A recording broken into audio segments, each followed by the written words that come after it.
now. Okay, I guess we're going to get back to the past. Right. Speaking of moving forward to the past. Now, I wonder if Jeff, are you in this interview? Do you remember? I have no idea. I don't even know which one it is. This was the second time Minor Threat came out here. Maybe I was. Huh? Yeah. Well, anyway, we're gonna find out here. This is going back to '82. Right.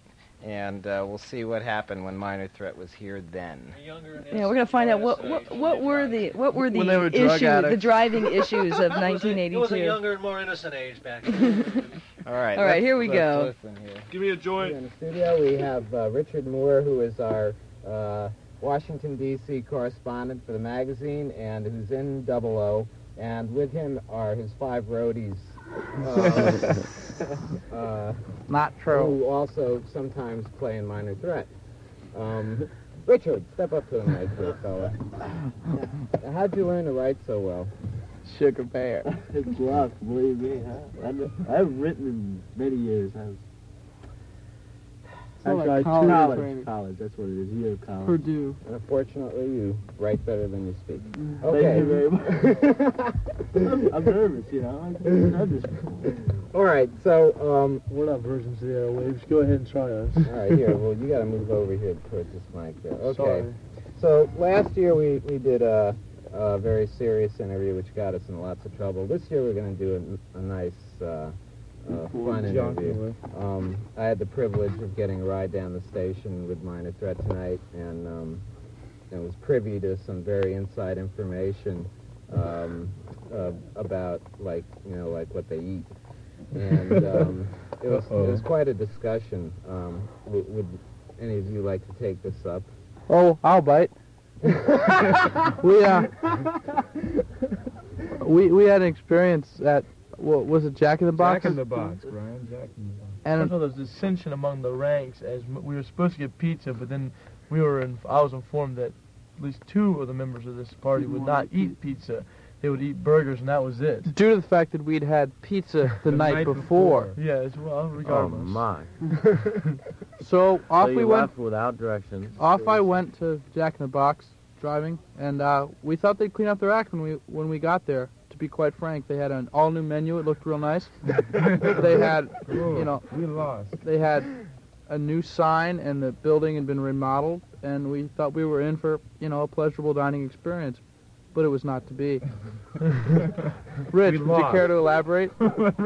First Rich stepped up to the counter, and what did he order? He ordered 3 cheeseburgers, 2 fries, 1 onion ring, 1 salad, 1 chocolate shake, and a glass of water. Needless to say, Rich is not of ballet caliber. So, Rich, do you think you got the best of this deal? I think I won. We lost. Brian they got lost. The chicken steak. Me and Steve got the chicken stick, and I was going to ask the lady what part of the chicken the stick is, but I didn't. And as a result, we lost big. Big loss. $15 for 3. $15. Now tell me, how you guys paid for how many people? $9 or $10 for a huge pizza and just gallons of Pepsi Cola. However, I'm still hungry. We can definitely say in the end we hope to rectify Jeff the says situation. Pepsi is heresy. He's a Coca-Cola man all the way. Coca-Cola Coke's good too, but sorry. Coke shreds, he says. Okay. Smooth. Now, but we've eaten and it's over. It's forgotten. It's done now. It's over. It's finished. It's done. So, are there any other really important issues like this that we should talk about? Other than the food? Oh no. Yes, we're pretty big on bathroom humor. Bathroom humor. Yeah. I heard you got treated to some bathroom humor the first night you were staying here. Oh yes. Oh hey, that was good. Yeah. We stayed over at a certain. You can name names. Mr. Biafra's house. Unfortunately, Mr. Biafra is out of town right now. And occupying his residence are his wife and Mickey, who lives there. And a motley crew. Of frank discussion, and Winston Smith, and all these other punkers. Another gentleman. Colorful individual. And last year when we stayed there, they decided, that was when Microwave was still living there, and what was the other girl's name? I don't know. Anyway, Deirdre. When we stayed there, they they drummed up the whole thing for us. They left syringes lying around and all sorts of beer bottles. And stuff They're like that. obviously funny people. Needless to say, we were doubled over with laughter for pretty much the full run of our stay. This time we met Mickey down at on Broadway, and we were talking about staying at his house, and he was telling us how he had gone on the wagon, he was straight edge now, and all that stuff. So we were looking forward to a promising evening of quiet sleep, right? Which we hadn't got the night before. We didn't realize that Frank Discussion was in the van with us, which was one thing that was rather interesting to discover.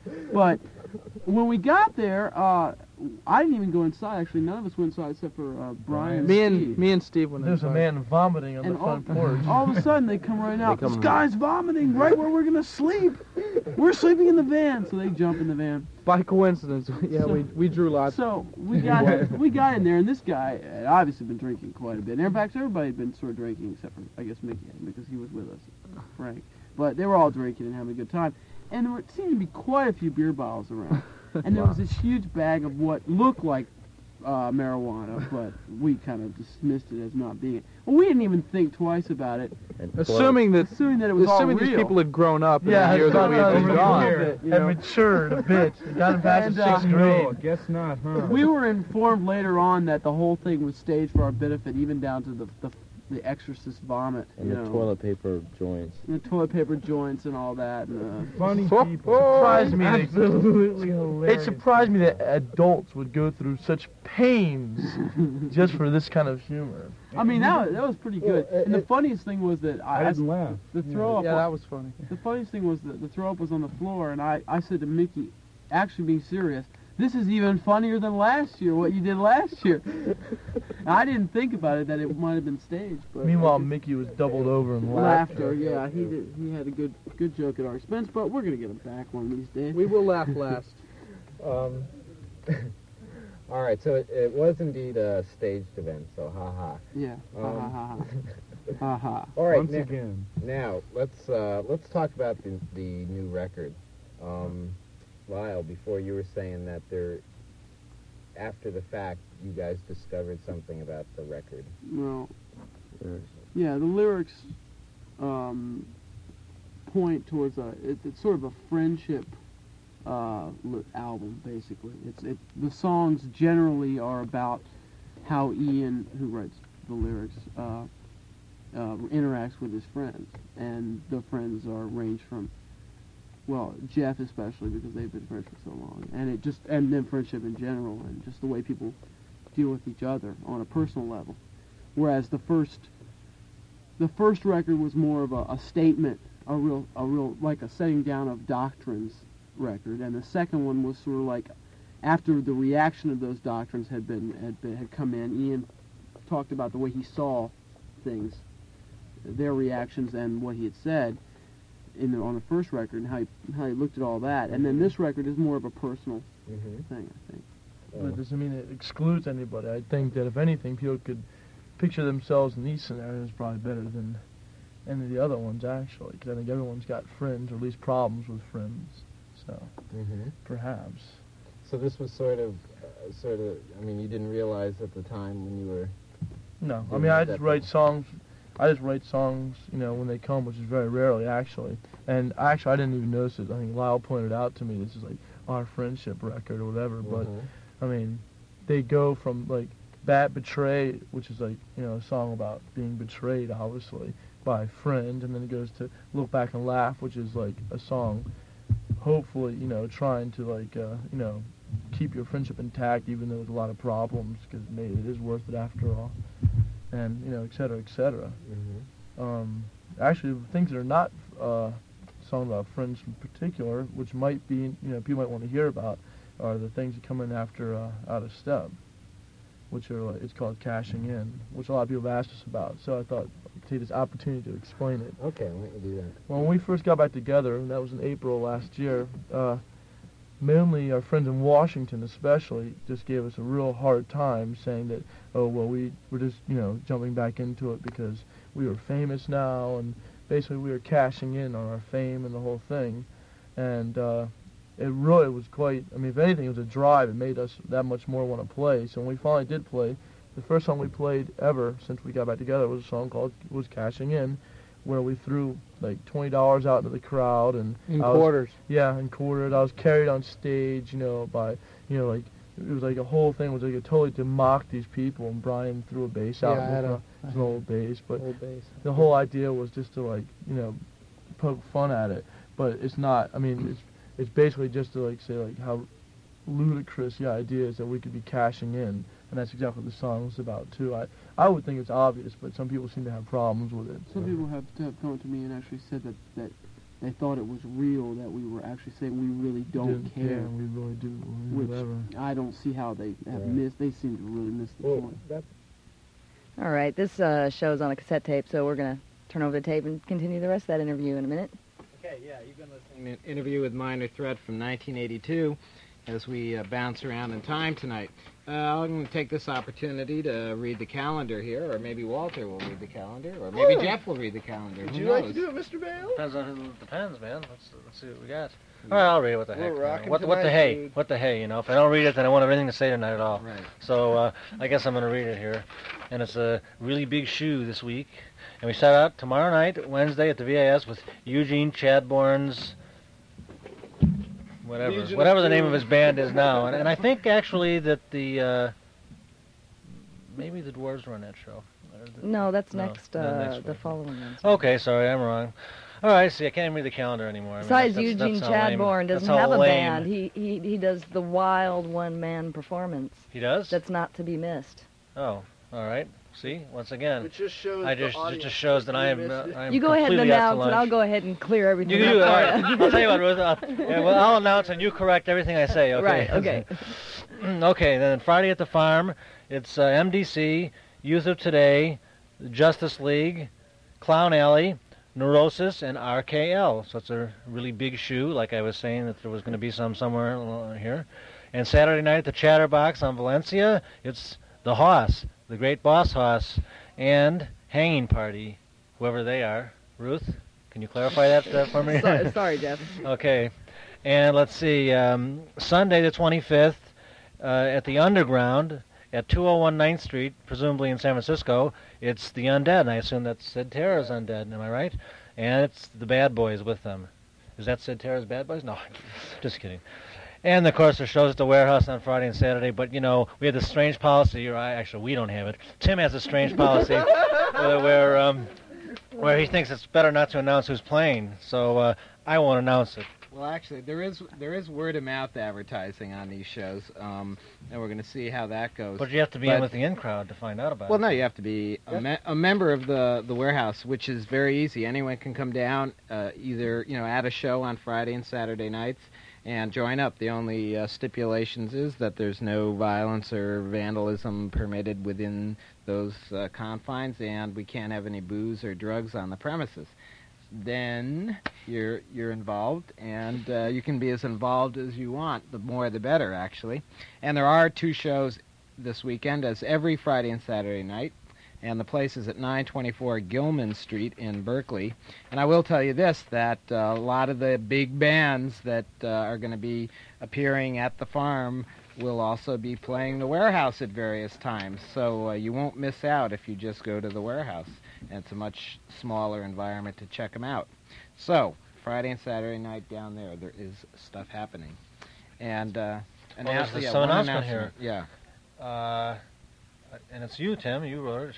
It's Walter's announcement, it says. It says Walter's announcement. Well, that's one of them. All right, go ahead, Walter. Greetings. Well, last week or 2 weeks ago, I made an announcement that my band, The Pukes,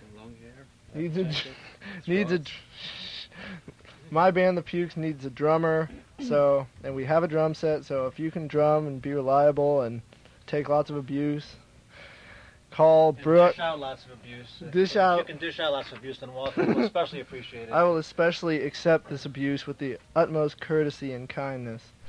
You can call Brooke at 456-0835, but don't call him now because he's asleep. But you can call him tomorrow, and it'll be just chipper. Okay, and one other announcement. This fellow, for the last several weeks, has been trying to get bands on his comp tape, And again, this is he's coming up towards his deadline. So if you want to get your band on his tape, write to Brain, B-R-A-Y-N-E, at 606 43rd Street, Richmond, California, 94805. He'll accept all bands for that. We'll announce the record review results later on in the show. Meanwhile, Ruth, what are we doing now? Let's go back to Minor Threat back in 1982. Okay. Straight Edge. That's something that we were talking about before, like you said, sarcasm or satirical songs. A lot of times, if they aren't real clear, I mean, it can be taken either way for sure. Yeah, it definitely can. It's a real easy way of writing because you can bend it according to the situation, and there've been a number of songs, like that, of all types of music, and I think that.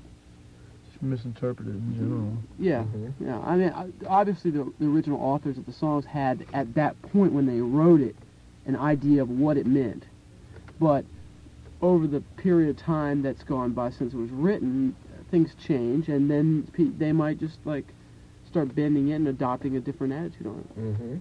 I think it was obvious. Another problem with it was that when our record was originally, the sleeve of our record, we had a problem with, and that problem resulted in the back cover being completely black, which is not supposed to be. It's supposed to have a picture of each of our smiling faces as well as the list of the songs, and the song Cashing In is not listed.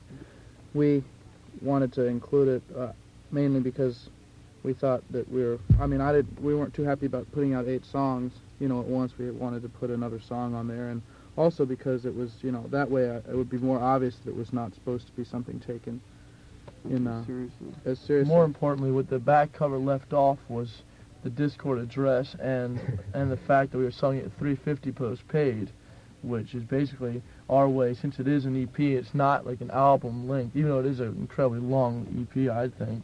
But in general, we're bending over backward to keep the price down.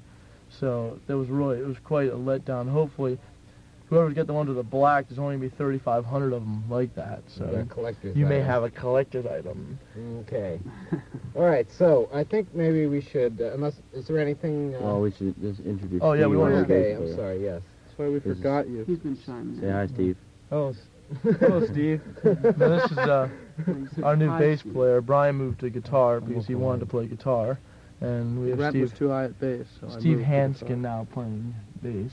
Also, let me see. Can we talk about that quickly? Just talk about the Articles of Faith thing, if that's possible. Real quick. Real quick. I just wanted to point out that in the new issue of your magazine, Vic from Articles of Faith just made a statement saying that people who are straight edge will beat people up. And I will say, as the quote-unquote godfather of straight edge, or whatever you want to call me, that in my existence, and that is from Washington and Boston also, I have never seen a group of people actually beat up somebody merely because he was drinking. Never in my life. And I am like Mr. Straight Edge after all, so I think Vic is talking from perhaps not a absolute he's talking good from a porcelain perch, as we may say. That's right, a porcelain perch. And basically, once again, the toilet waters. The whole straight edge thing is basically an anti-obsession song, and it basically means being in control of your own life. And if people can't handle it, then that's their own thing. Doesn't mean you don't take drugs, whatever. So. Oh, let's talk about straight edge now. No.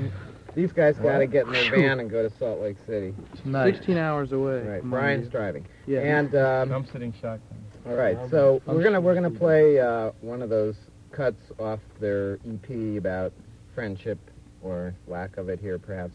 This is Betrayed.